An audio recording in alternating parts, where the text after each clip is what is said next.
As an overview of the talk, we'll be covering automated driving systems, ADS. In other words, you plan to hand the keys to your car over to a machine, and the machine's going to drive potentially while you're asleep in the back seat, or possibly the machine's going to drive and you're on standby to take over when the machine notifies you that you need to take over. We're going to be talking about risk management frameworks, which is which human is a baseline driver, and risk mitigation is not the same as safety.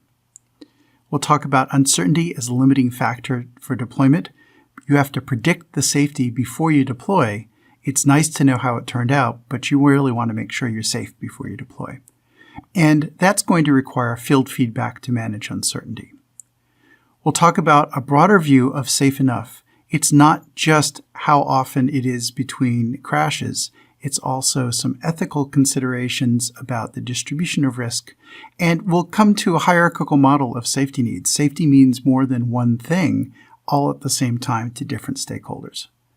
And finally, we'll have a summary of the kind of things you need to consider to be able to ethically and responsibly deploy an automated vehicle at scale.